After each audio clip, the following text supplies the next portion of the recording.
Now, if you're following every one of the steps on this video, this is part 5. At the end of yesterday, which was part 4, we were babysitting and we had been told that the biggest storm of the year was coming.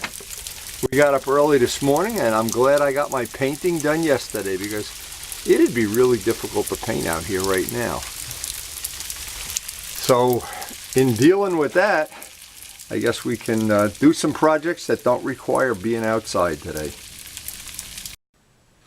Now, one of the things I did on the R1 wheels is any of these places where there's an area you can see, you can't really get in there with sandpaper and finish it. But what's nice is, what I found is this paint that Glenn had bought for doing a helmet, and we still have a little bit left. It's a 2-part flat black paint. It worked nice on the R1 wheels, and I think somewhere in the course of the day after I get done doing my shoveling, I'm going to try to do that, and I can get in there with the brush. I guess I can get in from this side this way, but I think that'll just give it a little detail. Another little project, of course, I can do a little more polishing on the disc, clean up that center area a little bit more. I'm real happy the way that wheel came out. Now, the problem with all of this stuff is I don't know how it's going to be when I put it on a bike. If I don't like it, well, it's no big deal to paint it over, because we have that base finish that's on there is easy to change the color on.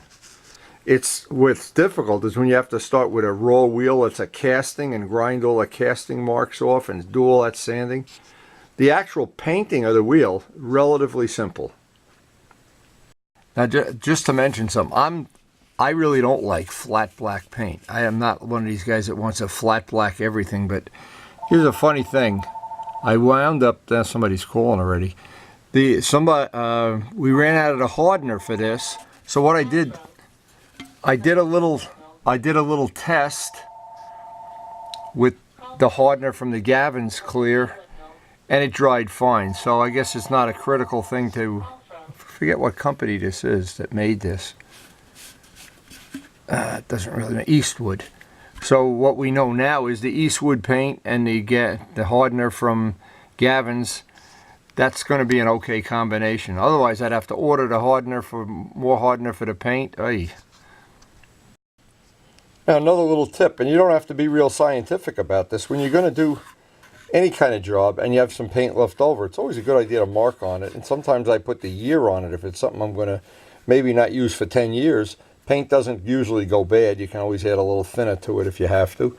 But I always try to save little amounts. And in case when Glenn finished the helmet, what happened was he didn't like the way it looked flat black, so we kind of abandoned that, painted it shiny black, and then he put all his graphics and everything on it. But we had this paint left over. I had no idea what I'd use it for. I've used it for the R1 wheels, and I'm going to use it on this wheel later today when the shoveling gets underway. So I think it might be time to work on our wheel. It might be a better day for working on a wheel than for shoveling. Now, doing these little internal wheel parts sometimes can be a little tricky. And what I try to do is I have a little cup with urethane thinner, some Q-tips, because what's going to happen, inevitably some will get somewhere that I don't want it. And it's really difficult to get as you get down into the coal mine here. And of course I want to get, and the idea of painting anything flat black is like on a car when you want a part to disappear, or on a motorcycle that the factory doesn't want to spend the time and energy polishing it or cleaning it up, cleaning or casting up, anything. You basically want it to disappear. Well, these holes, taking a styling cue from we just want this not to look like a rough casting inside, and I think this will do it. And a lot of times on these projects, it's a bunch of little things that, and getting this edge just nice is going to be difficult, I can see. The R1 was really a labor of love doing this. It took a lot of time to get that edge just right. And see, now I'm going to have to get it from both sides, because in here I can get it from up here. But sometimes it's all these little details that when you're done, it really does make a difference.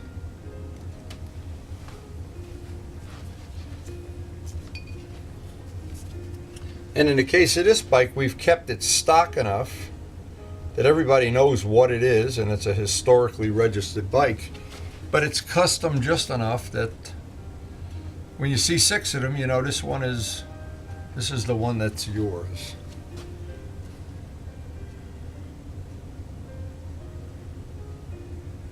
Now, I can see already. Here's my point. You just take a little, when you go overboard, the urethane thinner just wipes it right off. Makes it like it never happened. And basically we're going to take a whole, this is going to be a couple hours, getting in from up in the angle, down, around, up, and get those areas blacked out. I used up the extra paint I had to paint inside where the sprocket carrier is going to go, just to neaten it up a bit, but I do like the way that came out.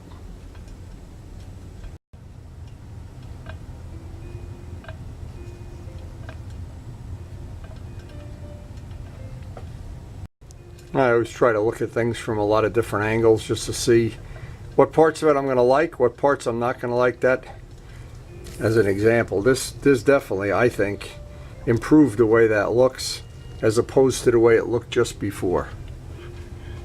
Of course, always in the eye of the beholder, but every little thing you can do to satisfy your own needs, well, that's the whole idea of this anyway. Alright, the next thing, I'm going to pull a bolt out, put the Curvy Girl valve back in. I'll see, that's pretty much all I'm going to be able to do today. Save this bolt, which I have some tape on the top so it centers the hole, and that pretty much gives me the exact diameter.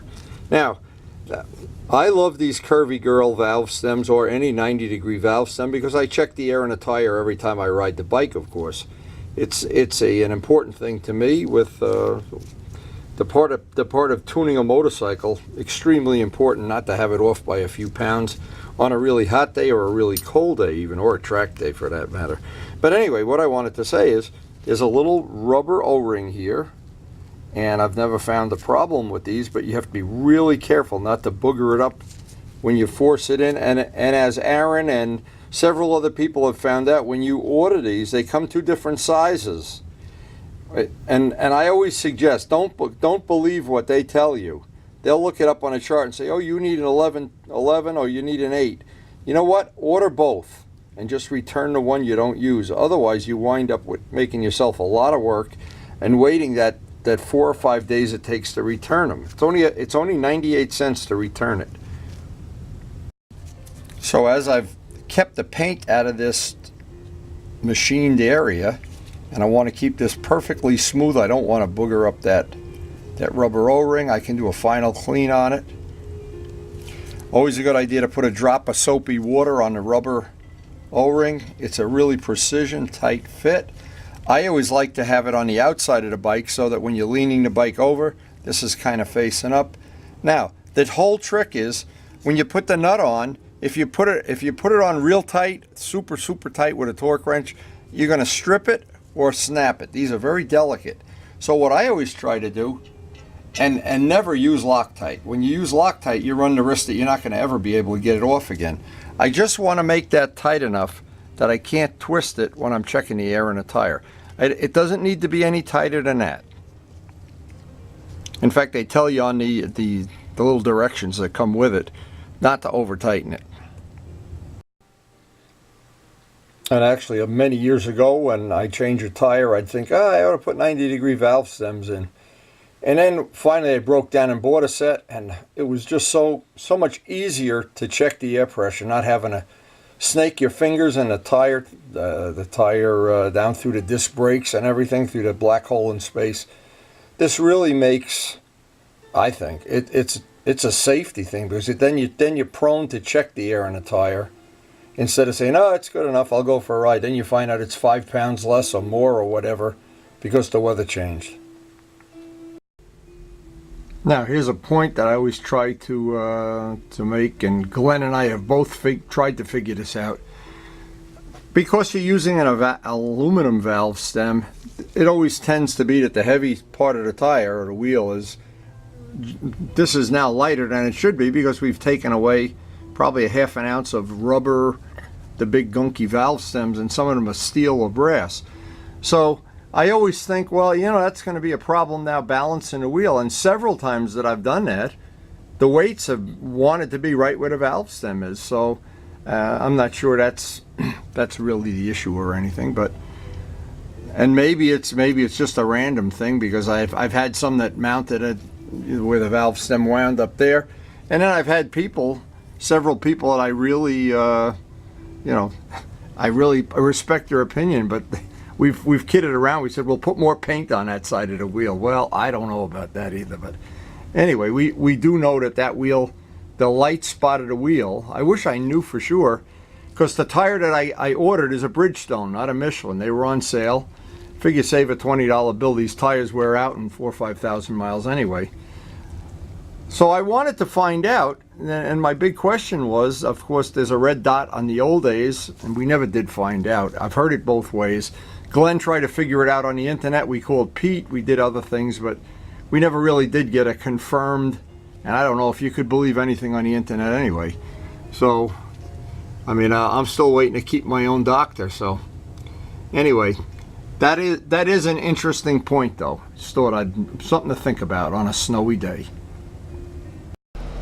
Now, what I found for getting rid of rust and corrosion and different things, these pads that screw in, and of course they are available from Harbor Freight, really inexpensive. Let me just show this. In fact, one of the things, no matter, even if you're not going to take a bike apart, there's a lot of parts of the bike you can get just on the end of an electric drill. But they come 3 different grits. These are the smoothest anyway. So what I wanted to do today, I had already cleaned this disc up, but I want to do a little more polishing on it.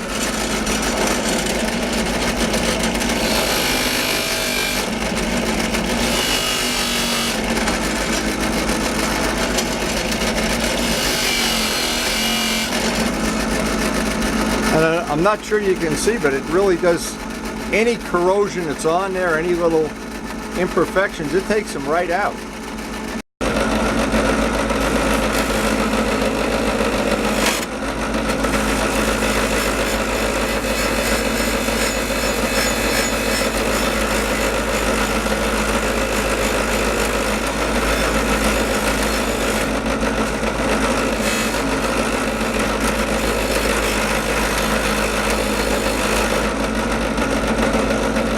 And that really gets about 90% of it off, and the rest I'll do with the buffing wheel.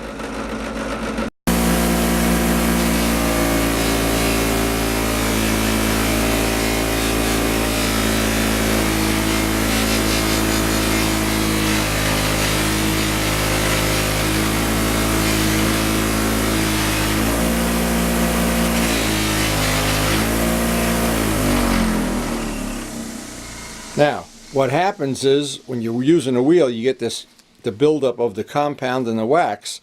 Now, when I'm all done with this because I don't want any compound or wax on it, I'll clean this whole part with the Prepsol.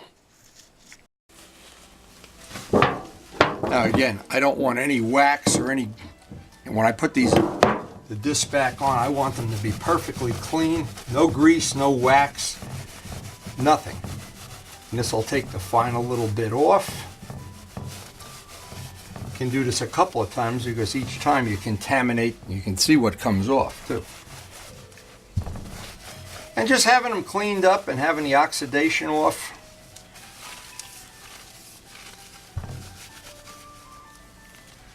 Every little thing you can do just to make it just a little bit nicer.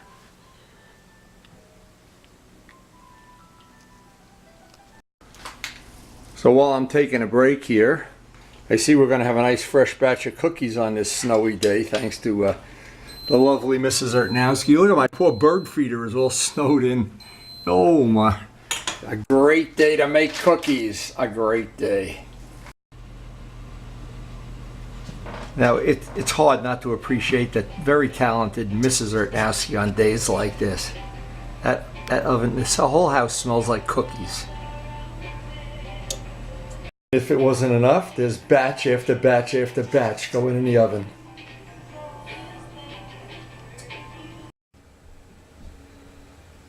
So after eating 14 cookies and probably gaining a pound, now I don't attach the disc until I'm ready to mount the tire. Obviously Amazon is not going to be delivering any tires today, but I just wanted to see how that was going to look.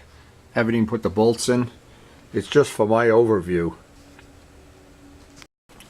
Now it's funny, just yesterday we painted this part and look at the difference. Yesterday, today. Painting day, snowblower day. Now let that part sit up by a heating vent overnight. Tomorrow I'll be able to see what it looks like when it's all in pieces and maybe even work on a sprocket. That's the next part of this, that I have a spare sprocket for the bike. I'm not sure if I'm going to want to make it black or polish it, but decisions, decisions, decisions. Anyway, we have really got a lot done, and it's really coming around. I'm really looking forward to seeing this on the bike. Hope you enjoyed watching, and of course, enjoy shoveling the snow.